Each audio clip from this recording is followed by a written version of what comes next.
तो हेलो दोस्तों, official study point में आपका स्वागत है। तो दोस्तों, आज हम लेकर आए हैं आपके सामने सीरीज नंबर 7। तो दोस्तों, पिछली वीडियो में हमने सीरीज नंबर 6 कराई थी, जो उसमें हमने धार्मिक आंदोलन से कुछ महत्वपूर्ण क्वेश्चन रखे थे दोस्तों, जो एग्जाम की दृष्टि से बहुत महत्वपूर्ण क्वेश्चन है दोस्तों, क्योंकि विभिन्न परीक्षाओं में उसमें से क्वेश्चन पूछे भी गए हैं उस सीरीज से रिलेटेड क्वेश्चन दोस्तों। तो दोस्तों, ऑफिशियल स्टडी पॉइंट को सपोर्ट कीजिए, तो बने रहेंगे इस वीडियो में। तो आज हम चर्चा करेंगे मौर्य काल से महत्वपूर्ण प्रश्न, जो एग्जाम की दृष्टि से बहुत ही महत्वपूर्ण प्रश्न है दोस्तों। ये बार बार एग्जाम में पूछे भी जा रहे हैं दोस्तों। तो चलिए दोस्तों, बिना समय गवाए इस क्लास को स्टार्ट करते हैं। तो बने रहेंगे इस क्लास में दोस्तों। तो दोस्तों, पहले इस प्रश्न से शुरुआत करते हैं। पहला प्रश्न क्या कह रहा है दोस्तों? कह रहा है दोस्तों, ये चंद्रगुप्त मौर्य का पुत्र कौन था? तो दोस्तों, आपके सामने आपके ऑप्शन है इसमें, बिंदुसार, चंद्रगुप्त, अशोक या बिंबसार। तो दोस्तों, चंद्रगुप्त मौर्य का जो पुत्र था वो था दोस्तों बिंदुसार। तो करेक्ट आंसर आपका दोस्तों बिंदुसार हो जाएगा इसमें। तो नेक्स्ट क्वेश्चन में चलते हैं। क्या कह रहा है नेक्स्ट क्वेश्चन? नेक्स्ट क्वेश्चन क्या कह रहा है दोस्तों? प्रथम भारतीय साम्राज्य किसने स्थापित किया था? जो दोस्तों प्रथम भारतीय साम्राज्य हुआ था वो किसने स्थापित किया था? तो आपके ऑप्शन है दोस्तों इसमें, समुद्रगुप्त ने, चंद्रगुप्त मौर्य ने, हर्ष ने, कनिष्क ने। तो दोस्तों, आपको पता होना चाहिए चंद्रगुप्त मौर्य ने किया था दोस्तों। तो करेक्ट आंसर आपका ऑप्शन 20 करेक्ट हो जाएगा दोस्तों। तो चलिए नेक्स्ट क्वेश्चन चलते हैं दोस्तों। क्या कह रहा है नेक्स्ट क्वेश्चन? क्या कह रहा है दोस्तों? ये यूनानियों को भारत से बाहर किसने निकाला था? तो आपको ऑप्शन है इसमें दोस्तों, अशोक ने, चंद्रगुप्त विक्रमादित्य ने, चंद्रगुप्त मौर्य ने, बिंदुसार ने। तो ये निकाला था दोस्तों चंद्रगुप्त ने। तो करेक्ट आंसर आपका हो जाएगा इसमें, चंद्रगुप्त मौर्य ने निकाला था दोस्तों। आपका ऑप्शन हो जाएगा इसमें करेक्ट सी। नेक्स्ट क्वेश्चन चलते हैं दोस्तों। क्या कह रहा है? सांची का स्तूप का निर्माण किसने किया था? तो आपके ऑप्शन है इसमें, नरसिंह ने, अकबर ने, हुमायूं ने, अशोक ने। तो ये जो किया था दोस्तों सांची स्तूप का निर्माण अशोक ने। आपको ध्यान रहना चाहिए दोस्तों। तो करेक्ट आंसर आपका डी हो जाएगा इसमें। तो नेक्स्ट क्वेश्चन में चलते हैं दोस्तों। क्या रहा है? यूनानियों को भारत से बाहर किसने निकाला था? क्योंकि रिपीट क्वेश्चन है दोस्तों, ये फिर रिपीट हो गया है, आपको पता होना चाहिए किसने निकाला था दोस्तों। ये निकाला था जो दोस्तों चंद्रगुप्त मौर्य ने। तो करेक्ट आंसर आपका ऑप्शन ए हो जाएगा करेक्ट। तो नेक्स्ट क्वेश्चन चलते हैं दोस्तों। कह रहा है दोस्तों, बिंदुसार के शासन के दौरान अशांति कहाँ थी? जब बिंदुसार का शासन चल रहा था तो उसमें अशांति कहाँ थी दोस्तों? आपको पता होना चाहिए।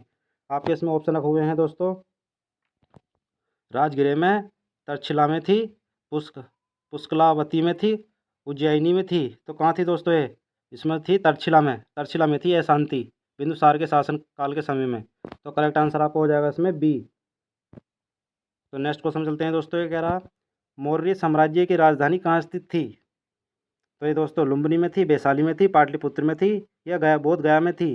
तो दोस्तों ये थी आपकी पाटलिपुत्र में। तो करेक्ट आंसर आपका इसमें सी हो जाएगा दोस्तों। तो नेक्स्ट क्वेश्चन चलते हैं दोस्तों। किसके ग्रंथ में चंद्रगुप्त मौर्य का विशिष्ट रूप से वर्णन हुआ? तो दोस्तों आपको पता होना चाहिए, अश्वघोष के समय में हुआ था, भास के समय में हुआ था, शूद्रक का हुआ था, विशाखा खद्दत के समय में हुआ था। तो दोस्तों ये हुआ था हमारा विशाखा खद्दत के समय में। तो करेक्ट आंसर आपका डी ऑप्शन हो जाएगा इसमें दोस्तों। तो नेक्स्ट क्वेश्चन चलते हैं। क्या कह रहा है? चंद्रगुप्त मौर्य ने अपने अंतिम दिन कहाँ गुजारे थे? अपने जो अंतिम दिन थे उसके चंद्रगुप्त मौर्य के, वो कहाँ गुजारे थे दोस्तों? आपको ये पता होना चाहिए दोस्तों। ये गुजारे थे चंद्रगुप्त मौर्य ने श्रवण श्रवण बेलगोला में। करेक्ट आंसर आपका ऑप्शन ए हो जाएगा दोस्तों। तो नेक्स्ट क्वेश्चन में चलते हैं दोस्तों। क्या कह रहा है? चाणक्य किसके प्रमुख सलाहकार थे? तो आपके ऑप्शन रखे हुए हैं दोस्तों इसमें, बाबर के, चंद्रगुप्त मौर्य के, अकबर के, कौटिल्य के।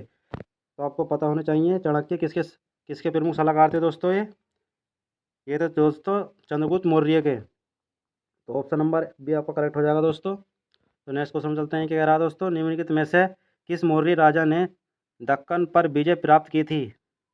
दक्कन पर किसने विजय प्राप्त की थी? ये रिपीटेड क्वेश्चन है दोस्तों, ये परीक्षा में पूछे जाते हैं, किसी भी माध्यम से क्वेश्चन रख सकता है एग्जामर, आपको पता होना चाहिए दोस्तों। तो एक निगाह रखेंगे इस क्वेश्चन पर। क्या कह रहा है?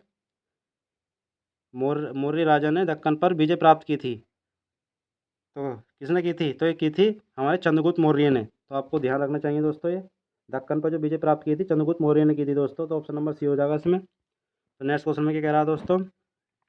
अशोक की प्रशासनिक नीति में भारी परिवर्तन की घटना से आया है। क्या आया है दोस्तों?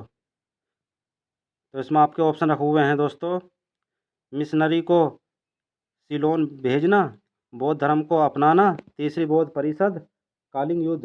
तो क्या आया है इसमें बदलाव दोस्तों? परिवर्तन मतलब बदलाव क्या आया है? तो इसमें दोस्तों आया है कालिंग युद्ध। कलिंग युद्ध को अपनाना, इस पर हुई थी ये प्रशासनिक। तो आपका डी ऑप्शन इसमें करेक्ट हो जाएगा दोस्तों। तो नेक्स्ट क्वेश्चन में क्या कह रहा है, सम्राट अशोक किसके उत्तराधिकारी थे? किसके उत्तराधिकारी थे सम्राट अशोक दोस्तों? तो ये दोस्तों ये थे हमारे बिंदुसार के, चंद्रगुप्त मौर्य के, सुसीम के, दशरथ के। तो ये दोस्तों थे बिंदुसार के। तो करेक्ट आंसर आपका इसमें ये हो जाएगा दोस्तों। तो नेक्स्ट क्वेश्चन में क्या कह रहा है, चंद्रगुप्त मौर्य ने सेल्यूकस को किस वर्ष में पराजित किया था? तो आपको पता होना चाहिए दोस्तों ये कब किया था। तो दोस्तों ये क्या था, 305 ईस्वी पूर्व में। तो करेक्ट आंसर आपका इसमें ऑप्शन नंबर बी करेक्ट हो जाएगा। तो नेक्स्ट क्वेश्चन में चलते हैं दोस्तों, क्या कह रहा है, देवानापिरिय के नाम से कौन विख्यात है? हर्षवर्धन है, समुद्रगुप्त है, अशोक है, चंद्रगुप्त मौर्य हैं। तो आपको पता होना चाहिए दोस्तों ये देवानामपिरिय के नाम से जो हैं मशहूर वो अशोक हैं दोस्तों। आपको ध्यान रखना चाहिए दोस्तों, ये अशोक हैं इस नाम से मशहूर। तो आपका करेक्ट आंसर इसमें दोस्तों सी हो जाएगा। तो नेक्स्ट क्वेश्चन में चलते हैं दोस्तों, चाणक्य एक अन्य नाम से क्या था? चाणक्य एक अन्य नाम से क्या था? तो ये आपको पता होना चाहिए दोस्तों, क्या था वो, विष्णुगुप्त। चाणक्य को विष्णुगुप्त भी कहा जाता है दोस्तों। तो नेक्स्ट क्वेश्चन विष्णुगुप्त आपका करेक्ट आंसर हो जाएगा दोस्तों ये। तो चलते हैं नेक्स्ट क्वेश्चन में, क्या कह रहा है, मैगस्थनीज कौन था? मैगस्थनीज कौन था दोस्तों? तो आपके ऑप्शन रखे हुए हैं इसमें, चंद्रगुप्त मौर्य की राजसभा में यूनानी राजदूत, अशोककालीन यूनानी व्यापारी था, गुप्तकालीन यूनानी व्यापारी थे, हर्षकालीन चीनी तीर्थयात्री थे। कौन थे दोस्तों ये मैगस्थनीज कौन था? तो आपको पता होना चाहिए दोस्तों, यह था चंद्रगुप्त मौर्य की राजसभा में यूनानी राजदूत। तो करेक्ट आंसर आपको हो जाएगा ऑप्शन नंबर ए। तो चलते हैं नेक्स्ट क्वेश्चन में, इंडिका किसने लिखी? इंडिका के नाम से एक पुस्तक है दोस्तों, वो किसने लिखी थी? तो आपको पता होनी चाहिए दोस्तों, ये किसने लिखी थी। ये लिखी थी हमारे दोस्तों मैगस्थनीज ने। तो करेक्ट आंसर आपका इसमें बी हो जाएगा दोस्तों। तो नेक्स्ट क्वेश्चन चलते हैं दोस्तों, मौर्य वंश का अंतिम सम्राट कौन था? तो दोस्तों आपको पता होना चाहिए मौर्य वंश का अंतिम सम्राट कौन था। ये तो वैसे ही फेमस बात है दोस्तों, आपको पता होना चाहिए। ये बीरदत्त था दोस्तों। करेक्ट आंसर आपका इसमें सी हो जाएगा। तो नेक्स्ट क्वेश्चन चलते हैं दोस्तों, मैगस्थनीज किसका दूत था? किसका दूत था दोस्तों, पता होना चाहिए आपको। चंद्रगुप्त का, डेरिस का, सिकंदर का, सेल्यूकस का। तो आपको पता होना चाहिए दोस्तों, ये सेल्यूकस का था। तो ऑप्शन नंबर डी आपका करेक्ट हो जाएगा दोस्तों इसमें। तो नेक्स्ट क्वेश्चन चलते हैं दोस्तों, क्या करा नेक्स्ट क्वेश्चन में क्या करा दोस्तों, ये अशोक ने किस बौद्ध साधु से प्रभावित होकर बौद्ध धर्म अपनाया था? तो दोस्तों आपको पता होना चाहिए, ये उपगुप्त से प्रभावित होकर, विष्णुगुप्त से प्रभावित होकर, ब्रह्मगुप्त से प्रभावित होकर, वीरदत्त से प्रभावित होकर। तो ये दोस्तों इन्होंने अपनाया था उपगुप्त से होकर प्रभावित। तो आपका करेक्ट ऑप्शन हो जाएगा दोस्तों ए इसमें। तो नेक्स्ट क्वेश्चन चलते हैं दोस्तों, क्या रहा, किस वंश ने मौर्य वंश की जगह ली थी? तो आपको पता होना चाहिए दोस्तों, ये शुंग ने ली थी। शुंग वंश ने ली थी। आपका ऑप्शन नंबर बी इसमें करेक्ट हो जाएगा दोस्तों। तो नेक्स्ट क्वेश्चन में क्या कह रहा है दोस्तों, ये चंद्रगुप्त मौर्य का पुत्र कौन था? तो आपको पता होना चाहिए दोस्तों, चंद्रगुप्त मौर्य का जो पुत्र था वो बिंदुसार था दोस्तों।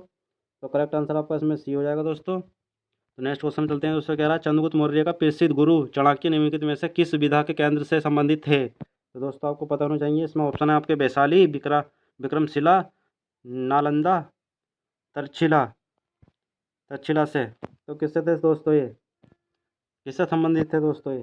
तो ये थे हमारे तक्षशिला से दोस्तों। तो करेक्ट आंसर आपका इसमें डी हो जाएगा दोस्तों। तो नेक्स्ट क्वेश्चन चलते हैं दोस्तों, क्या कह रहा है, कौटिल्य द्वारा रचित प्रसिद्ध पुस्तक कौन सी है? तो आपको पता होना चाहिए दोस्तों, ये कौटिल्य द्वारा जो रचित पुस्तक है, वैसे भी ये फेमस पुस्तक है दोस्तों। तो कौन सी है, वो है दोस्तों अर्थशास्त्र। तो आपको ऑप्शन नंबर ए हो जाएगा करेक्ट दोस्तों इसमें। तो नेक्स्ट क्वेश्चन चलते हैं दोस्तों, कह रहा किस मौर्य शासक को अमित्र घात के नाम से जाना जाता है? तो अमित्र घात के नाम से किसे जाना जाता है दोस्तों? चंद्रगुप्त मौर्य को, बिंदुसार को, अशोक को, दशरथ को। तो दोस्तों इन्हें जाना जाता है, किसे जाना जाता है दोस्तों? ये जाना जाता है बिंदुसार को। बिंदुसार आपका करेक्ट आंसर हो जाएगा, ऑप्शन नंबर बी करेक्ट हो जाएगा इसमें दोस्तों। तो नेक्स्ट क्वेश्चन चलते हैं दोस्तों, कलिंग युद्ध किस वर्षा में हुआ था? कलिंग युद्ध किस वर्षा में हुआ था दोस्तों? तो आपको पता होना चाहिए, ये 261 बीसी में हुआ था, 263 बीसी में हुआ था, 261 बीसी में हुआ था, ये 240 बीसी में हुआ था दोस्तों। तो आपको पता होना चाहिए दोस्तों, ये 261 बीसी में हुआ था। ऑप्शन नंबर ए आपका करेक्ट हो जाएगा दोस्तों। तो नेक्स्ट क्वेश्चन चलते हैं दोस्तों, क्या करा अशोक के शिलालेख पर किस लिपि का प्रयोग किया गया था? जो अशोक के शिलालेख थे उस लिपि पर किसका प्रयोग किया गया था दोस्तों? तो आपको पता होना चाहिए दोस्तों, ये ब्राह्मी लिपि का प्रयोग किया गया था। इसमें करेक्ट आंसर आपका डी हो जाएगा दोस्तों। तो नेक्स्ट क्वेश्चन बात करते हैं दोस्तों। नेक्स्ट क्वेश्चन बात करते हैं, कह रहा है अपने शिलालेखों में अशोक सामान्यत किस नाम से जाने जाते हैं? किस नाम से जाने जाते हैं अशोक? तो आपको पता होना चाहिए, प्रियदर्शी के नाम से, चक्रवर्ती के नाम से, धर्मदेव के नाम से, धर्मकीर्ति के नाम से। तो आपको पता होना चाहिए दोस्तों, ये प्रियदर्शी के नाम से जाने जाते हैं। जो अशोक जो जाने जाते हैं वो प्रियदर्शी के नाम से जाने जाते हैं दोस्तों। आपका ऑप्शन नंबर इसमें करेक्ट हो जाएगा ए। तो नेक्स्ट क्वेश्चन चलते हैं दोस्तों, कह रहा मौर्य काल के दौरान शिक्षा का सबसे प्रसिद्ध केंद्र निम्न में से कौन सा था? जो सबसे प्रसिद्ध प्रसिद्ध काल था मौर्य काल का शिक्षा का, वह कौन सा था दोस्तों? तो आपको पता होना चाहिए दोस्तों, इसमें आपके ऑप्शन रखे हुए हैं दोस्तों, उज्जैन, तक्षशिला, वल्लवी, नालंदा। तो दोस्तों आपका जो मौर्य काल के समय था वो था दोस्तों तक्षशिला। तो ऑप्शन नंबर इसका आपका बी करेक्ट हो जाएगा दोस्तों इसमें। तो नेक्स्ट क्वेश्चन में क्या कह रहा है दोस्तों, बिंदुसार किसका पुत्र था? तो दोस्तों आपको पता होना चाहिए, बिंदुसार चंद्रगुप्त का पुत्र था दोस्तों। ये तो वैसे ही फेमस क्वेश्चन आ रहे हैं दोस्तों, पता होना चाहिए आपको। ऑप्शन नंबर सी इसमें करेक्ट हो जाएगा दोस्तों। तो नेक्स्ट क्वेश्चन में क्या कह रहा है, अशोक की धम्म नीति का मुख्य सिद्धांत क्या था? समय संयम संयम था, दया था, दान था, स्वयं नियंत्रण था। तो दोस्तों क्या था इसमें? स्वयं नियंत्रण। आपका ऑप्शन नंबर डी करेक्ट हो जाएगा दोस्तों इसमें। तो नेक्स्ट क्वेश्चन में क्या कह रहा है दोस्तों, अशोक के अभिलेख को सर्वप्रथम किसने पढ़ा था? तो जेम्स जेम्स प्रेसैम्प ने पढ़ा था, जॉर्ज विलियन ने पढ़ा था, विसेंट विसेंट स्मिथ ने पढ़ा था, अहमद अहमद हसन दानी ने पढ़ा था। किसने पढ़ा था दोस्तों ये? तो दोस्तों ये पढ़ा था हमारा जेम्स प्रिंसेप ने। करेक्ट आंसर आपका इसमें ऑप्शन नंबर ए हो जाएगा दोस्तों। तो नेक्स्ट क्वेश्चन क्या कह रहा है, निम्नलिखित में से कौन सा अशोककालीन अभिलेख खरोष्टी लिपि में है? तो आपको पता होना चाहिए ये कहाँ है लिपि।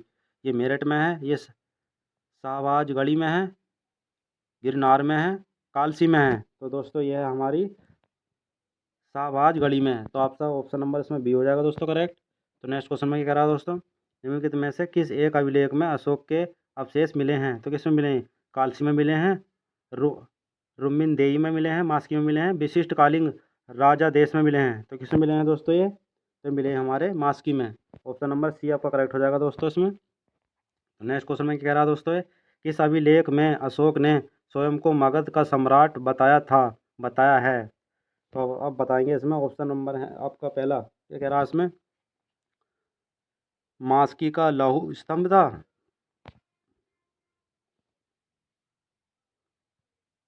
रुम्मिनदेई स्तंभ था, क्वीन स्तंभ था, बाबू स्तंभ था। तो दोस्तों आपका इसमें करेक्ट आंसर हो जाएगा बाबू स्तंभ था। ऑप्शन नंबर डी इसका करेक्ट हो जाएगा दोस्तों इसमें। तो नेक्स्ट क्वेश्चन में क्या कह रहा है, अशोक के शिलालेखों में प्रयुक्त भाषा है? तो दोस्तों कौन सी है इसमें? प्राकृत है, संस्कृत है, पाली है, हिंदी है। तो दोस्तों ऑप्शन नंबर इसका आपका करेक्ट हो जाएगा ए, प्राकृत हो जाएगा इसमें। तो दोस्तों आज के क्वेश्चन यहाँ ही समाप्त हुए। तो आज की क्लास में दोस्तों इतना ही। तो मिलते हैं नेक्स्ट वीडियो में। तो बने रहेंगे दोस्तों इन महत्वपूर्ण चीज़ों के साथ, क्योंकि दोस्तों हम अन्य एग्जामों से रिलेटेड ही क्वेश्चन लेकर आते हैं, ऐसे हम फालतू क्वेश्चन नहीं लाते हैं दोस्तों। तो ऑफिशियल स्टडी पॉइंट को सपोर्ट कीजिए दोस्तों, और हमारे चैनल को सब्सक्राइब कीजिए दोस्तों। तो मिलते हैं नेक्स्ट वीडियो में। आज की वीडियो में इतना ही। जय हिंद, जय भारत।